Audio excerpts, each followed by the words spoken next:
Good evening, Cougar basketball fans. Welcome courtside inside the sold-out Marriott Center. Tonight, the BYU Cougars host the nationally ranked Kansas Jayhawks. Corner three, Trevin Nell. Yes! Welcome to the 1,000-point club. And Richie will try it from three and score it. Just the start you wanted. All three! There it is! And another Bill Self timeout. They're almost doubling up Kansas. Can you believe it? BYU by what? 31. Oh my goodness. Kaba 91-57. BYU wins it going away. Wave the towel. Let's go. Welcome to BYU Sports Nation, presented by the BYU Store, official outfitter of BYU fans everywhere. It is a winning Wednesday, February 19th. I am Spencer More Linton. towels. He is rally towel collector, rather, Jarom. Hey, what a night in the Marriott Center. Because we didn't have halftime. That was from ESPN. We all went over to the arena. I was there for most of the game. Oh, my gosh. I felt like it was going to be 2020 Gonzaga, 2011 San Diego State vibes, and it was, man. It was electric, and BYU gave us the performance of a lifetime, and I can't wait to just celebrate it today on the show. What a win! What a win for everybody, for you, for us, for the team, for every. Cougar Nation enjoyed that one, man, and the country noticed. That's what happened last year when BYU won in Fog. ESPN blew up. They're talking to Mark Pope after the game. They talked to Kevin Young on SVP. Like, the country saw and felt that one. You know what's interesting? No NBA because of the All-Star break. All eyes on that game last night, which just added to the craziness of it. Huge show today, including how in the world BYU did what they did and pulled off a 34-point win over 23rd-ranked Kansas. What type of statement did BYU make nationally, specifically? And the best sound from head coach Kevin Young, the newest member of the 1,000-point club at BYU, Trevin Nell. Trevin Nell, congratulations. Our guy, Fouche Traore, not to mention just a wealth of incredible social media posts and reaction to this win by the Cougars over the Jayhawks. Let's get to it. All rise and shout. It's time for What's Trending. Like I said, we're hitting our stride and trying to put the country on notice. The ball was just moving, and they were finding open shooters. There it is, left wing! This was one of the greatest performances in BYU history. And Kata with the alley-oop finish. It's a great night to be a Cougar, man. That was fun. That's one word for it, fun. What's Trending, presented by Tim Daly Ford, part of the Tim Daly Auto Group, serving Utah since 1968. BYU started fast and never looked back. They led wire to wire in an absolute trouncing of the powerhouse name that is Kansas, albeit the Jayhawks, not what they typically are in BYU. Not our problem. They showed it last night, 91-57, an all-time game at the Marriott Center. We'll get to just how historic that win was in a moment with some of these wild stats. But first, let's hear from BYU head coach Kevin Young on what he thought about the experience last night and just how BYU put together that 34-point win. It's a great night to be a Cougar, man. That was fun. It's, you know, our guys they're bought into what we're doing. They believe in themselves and their teammates. And when you got belief, man, and you got guys that try to play the right way and play hard, some good things can happen. Historic win for BYU, historic loss for Kansas. Here's what the Jayhawks legendary head coach Bill Self had to say about his experience at BYU and history on their side. Well, I thought we were awful, and I thought they were great. I think BYU could have beat anybody tonight. They were great, and then we didn't do anything to make them play less than great. That's the best anybody's played against us this year, though. That is quite the statement. The best anybody has played against us all year. Called BYU and the Marriott Center classy and you know, what the fans did, awesome. Like, he tipped the cap, which is what you want. You want to feel the respect, feel the love, even from the opponent. And when BYU loses, you want to tip the cap to the other team. So I really like what Bill Self had to say last night. He was complimentary of BYU when we talked to him the first time before Big 12 Media Days entering the league. He said, BYU's a sleeping giant. Oh, yeah. BYU is a top 5 team last year. Right now, they're a top 5 team in this league. All right, let's get into the specifics of this and break it down by the detail and answer the question that everybody was asking last night. How is this happening? What did BYU do to pull off this 34-point win, Jarom? I think we should ask what BYU didn't do because they did so much. They dominated everything. BYU shot 51%. They're now 15-0 and shooting 48% or better. Yeah. 1.319 points per possession, now 17-0 when going 1.1 or higher. That number is crazy. Kansas walked in with the number 5 defensive efficiency team in the country. They looked silly on defense. Most points allowed by Kansas in regulation this year. They gave up 92 to Houston in OT. BYU never trailed, which, by the way, Kansas never led in the Beehive State. They didn't lead at Utah or BYU. The bench was outscored by Kansas, 31-24, but the BYU starters scored 67 points, outscoring Kansas's entire team of 57. Shout out to Trevin Nell for 1,000 points. That's pretty cool. He scored 2 layups quick against K-State, didn't score after that. So it was fun that the first made bucket for BYU was a 3 from Trevin Nell. Yes. To get over 1K, that is cool. And a flu game for him, by the way. He didn't practice yesterday. After Caba's flu game, Trevin has a flu game. Right? Pretty cool. Who's going to have the flu for Arizona and play well? Richie did Richie stuff. Oh, yeah. Richie Saunders had 22 points. That happened, too. 22 points, made his first 4 threes. He was on fire. Mawit Mag with 13 points, only missed 1 shot. Kaba Keita with another gem. Again, he only plays like 18, 20 minutes.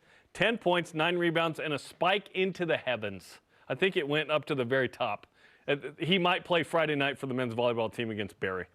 Dallin Hall, 10 points, 8 assists as well. Unbelievable. Like, it was team effort. Everybody came in and did stuff. The lead that BYU had at halftime, 20, was plus 14 in the second half. They didn't let up. It was awesome. This is one of the best performances we've ever seen from BYU. And the question now gets asked, which may be asked tomorrow more on this program, was this actually a better win than last year's win at Kansas? Because now BYU's 2-0 against Kansas in Big 12 play and somehow 0-2 in football. That's not what we thought this would be, but it's pretty awesome to have it in hoops. The way that BYU shared the ball on offense in the first half was legendary. 15 made field goals at the break. All 15 of those were assisted. You cannot do better than that. No, it's impossible. And to see Dallin Hall, get to 8 assists, and he's continuing to emerge. And Yegor was the guy that had the step-back 3 this time against Hunter Dickinson. Yes. Okay. So the other BYU point guard. So when Dallin did the step-back on Hunter on a switch, I rose up out of my seat and yelled, Again! And then he missed. I was like, oh, dang it. But Yegor had one, and it was awesome. It was like, man. Dallin had his step-back 3 later in the game. Yes. It just wasn't over Hunter Dickinson. Right. Which, let's just Photoshop that and say it was. I mean, that was – what a night, dude. Here it is from last year. We should have this in our EVS system, as we call it, the tape system, just constantly and just pull it out. So, step back. This is a step-back reel for Dallin Hall. Here it is. Was it on Dewan? So, kind of. Dewan Harris moves. There's like a switch. Yeah. Which, by the way, BYU was begging Kansas to make threes. They were going under screens on DeJuan Harris and other guys. Jarom, they could not make them. The game plan was executed to perfection. And BYU heard about it, for the most part, in each and every one of their huddles. What do you say if you're a coach? Hey, just keep doing that. Keep going. You're up almost 40. Keep making shots. Don't adjust a thing. Playing good defense. Right. No, I kid, but there were some slight corrections in the first half. BYU had a couple of breakdowns defensively, but, man, they shored those up very quickly, and they let the right guys try and beat them from the three-point line. Everybody but Zeke Mayo is what I would argue, because that guy is a shooter. Yeah. And Kansas. Hunter Dickinson made a couple. Great. Kansas has a couple of decent shooters, and Will Voigt's defensive game plan was beautiful. Yes. For a 2025 basketball team, I am shocked at how many three-point shooters they don't have. A.J. Storr was non-existent. He was supposed to be this amazing transfer. Like much of the season. Didn't do much. Kansas is underwhelming this year. Not BYU's fault. Not BYU's fault. You come to the Marriott Center as a blue blood, as the number one winningest team in college basketball history. First time in the Marriott Center ever for KU.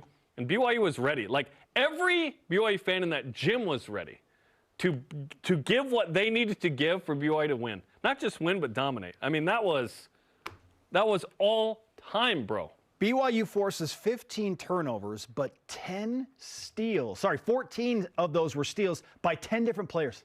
14 steals by 10 different players. Everybody was getting after it. BYU attacked the offensive glass early. They just played with so much force and pace early in the game that they quite literally ran Kansas mentally out of the gym. Oh, 8-0, timeout. A minute and a half in, timeout. Yes. And I was like, oh, yes. that tells me a lot right now. At halftime, BYU, if you remember, was in a similar position against Kansas State. Yes. Then Tim Fanning, another of Kevin Young's assistants, says, hey, we were here against Kansas State, and then it got weird. It got down to 8. Let's not 22 to 8. let it get to that point. So that was the entire halftime speech from Kevin Young, which is, we're not going to allow Kansas to do what Kansas State did, and that is to take it to a little bit of a weird territory. No lull in the second half. Yep.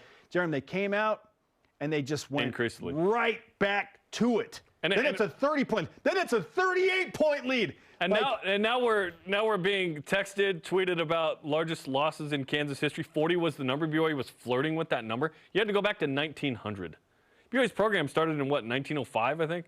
Like, oh my gosh, they invented basketball basically. So it's crazy what BYU did last night. And now I don't want to push it forward too much at all because I just want to enjoy this today. Now you play Arizona Saturday. Like JT on the postgame show was saying, hey, can you bottle some of this and take that to Tucson? The challenges to match Arizona's physicality. Right, and right now I don't care. Just today today is a celebration day. It's the team's job to move forward. It's not our job. We can just sit in this and enjoy the fact that BYU beat Kansas by 34 points. I mean, heck, a 1-point victory would have been monumentous, let alone blowout city. Our friend TJ Haas left with like 10 minutes in the game, and he's like, yeah, I've got my kids, and he's like, this game's over, man. Like, I have the luxury of leaving this game. Leave.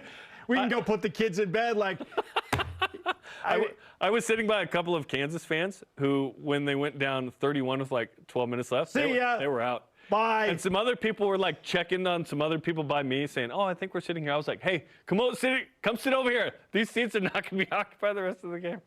91-57. Oh, you know I love a when the game-winning point was scored number. Yes. So BYU Adam at BYU Tandor tweeted at me so I didn't have to look it up. He said game was won at the 15-12 mark in the second half. Thanks, BYU Adam. That's when BYU hit at least 58. Yes. Incredible. What? They didn't have to score after 15-12? This does not happen to Kansas. No. This doesn't happen to Kansas. They were preseason #1 in the country.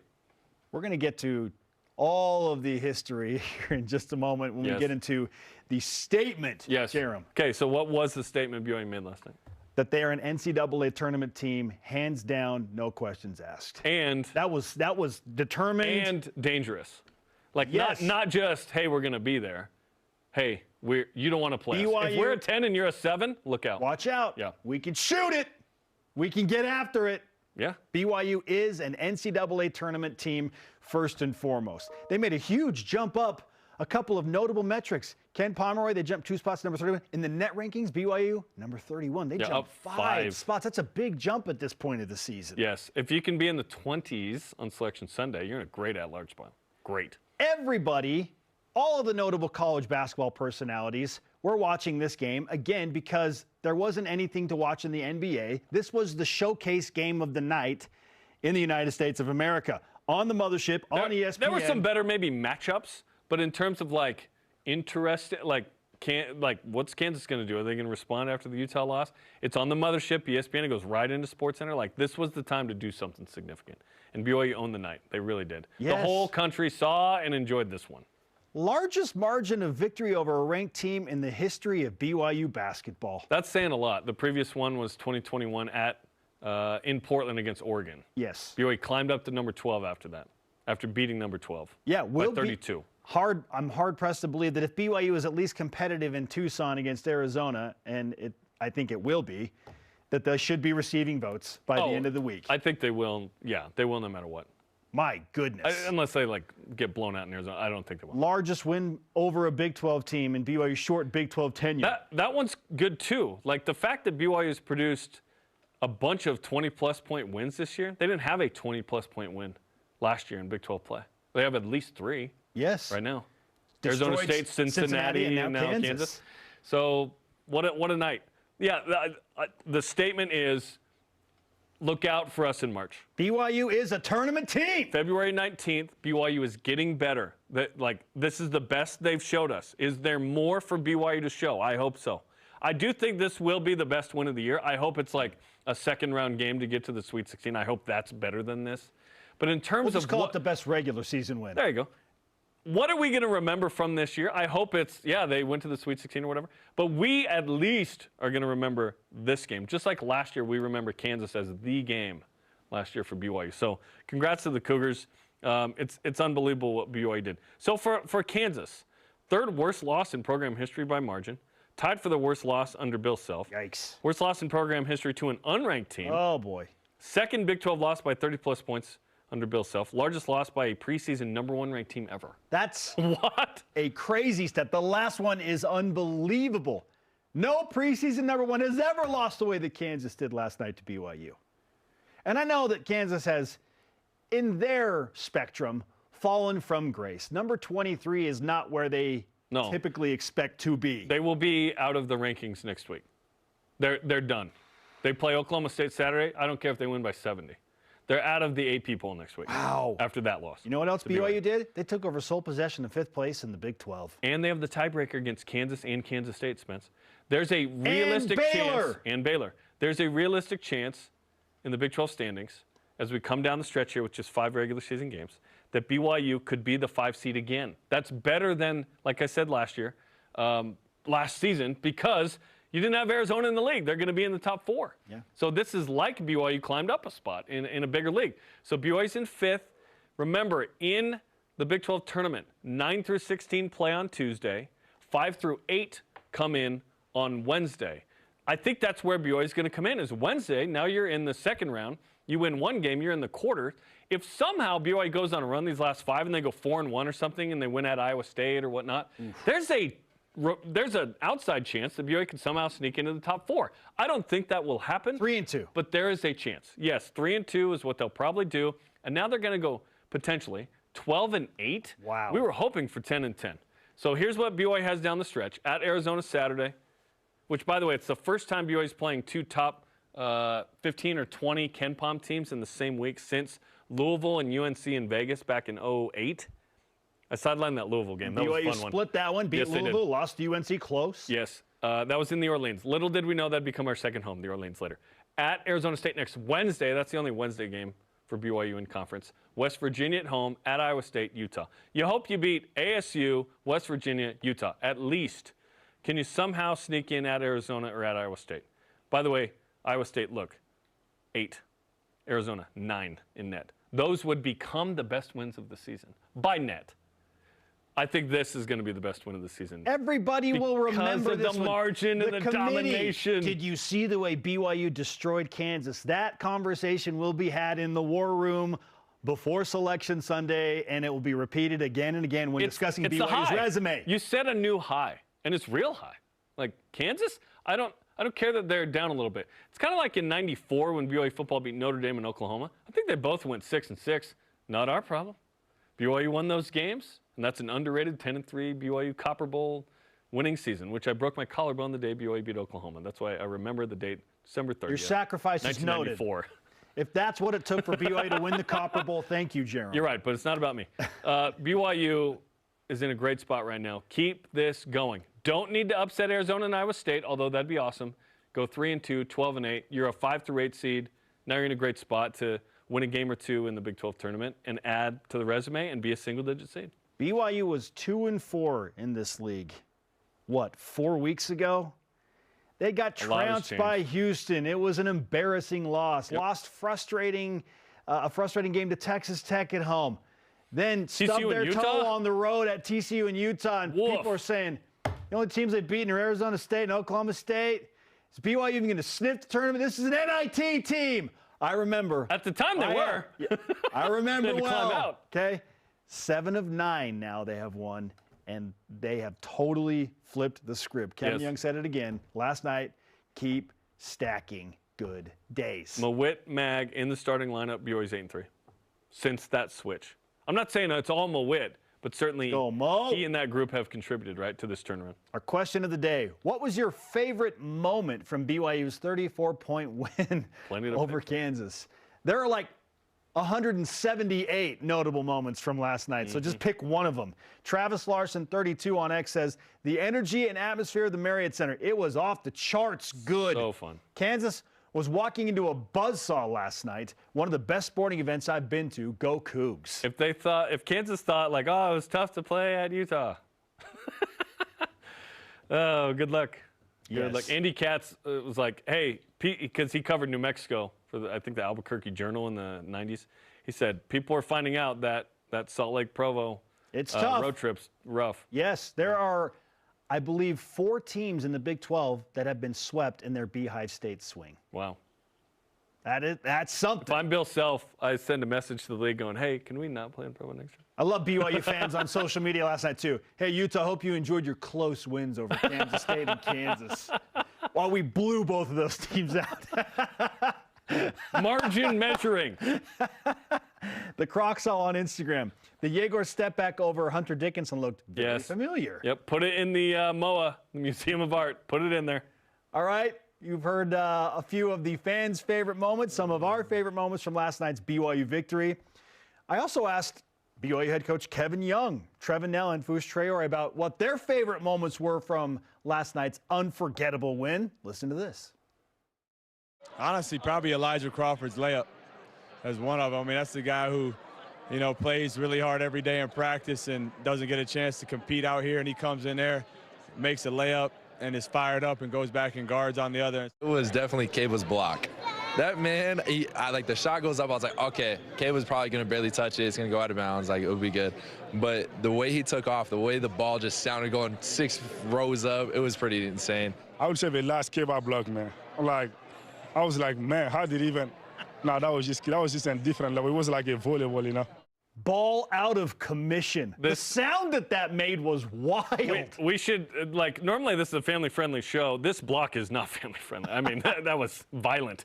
And props to Elijah, right, for being ready, which was great. That Caba block, though, that's serious. So his brother plays in the top Italian volleyball league, which is the best league in the world. He's unbelievable. Volleyball's in his family. That's not an unfamiliar motion for him. Yes. I love that Kevin Young talked about Elijah Crawford's layup, and he threw a nice pass for an assist just before that as well. Good to see all those guys get some run and have some memorable moments in an unforgettable win. Yeah, it was all-timer, man. Okay, BYU